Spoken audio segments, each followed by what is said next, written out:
భర్త ఎలాంటి వాడైనా సరే భరిస్తూ ఉండాల్సిందే అనేది ఒక కాలం. ఇప్పుడు అలా కాదండి. అన్ని కష్టాలు అనుభవించాల్సిన అవసరం లేదు. ఉన్నదే చిన్న జీవితం, అందులో కష్టాలే అనుభవిస్తూ ఉంటే అసలు నీ లైఫ్ అంటే ఏంటో నువ్వు ఎప్పుడు తెలుసుకుంటావు? నీ ఎమోషన్స్ తో ఎవరు ఆడుకున్నా సరే ఊరుకోకూడదు. నీ మనసుని ఎవరు కష్టపెడుతున్నా సరే ఊరుకోకూడదు. నిన్ను మాటి మాటికి గాయపరుస్తూ ఉంటే టాలరేట్ చెయ్యకూడదు, భరించకూడదు, సహించకూడదు. అట్లాంటి వాళ్ళతో ఎంతకాలం ఉన్నా సరే మీ లైఫ్ అలానే ఉంటుంది, కానీ ఏమాత్రము మారదు. మోసం చేసే భర్తలు వాళ్ళ మనసుకి తెలుసు. ప్రతి ఒక్కరికి భగవంతుడు మనస్సాక్షిని పెట్టే ఉంటాడు. వాళ్ళ మనసుకి తెలుసు అనమాట ఇది తప్పు అని.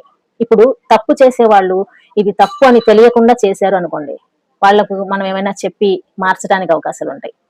ఇది తప్పు అని తెలిసి కూడా పని కట్టుకుని మరి చేస్తున్నారు అని అంటే వాళ్ళకి మనం ఏ విధంగా చెప్పినా సరే మారే అవకాశం లేదు, మీ దారిలోకి వచ్చే అవకాశం అంతకన్నా లేదు. కాబట్టి మై డియర్ ఫ్రెండ్స్, ఇలాంటి బంధాలతో ఎవరైనా ఉంటే దయచేసి బయటపడటానికి చూడండి. కుదరదు అని అనుకున్నప్పుడు అడ్జస్ట్ చేసుకొని మీతో మీరు స్నేహం చేసుకుంటూ ముందుకెళ్ళండి.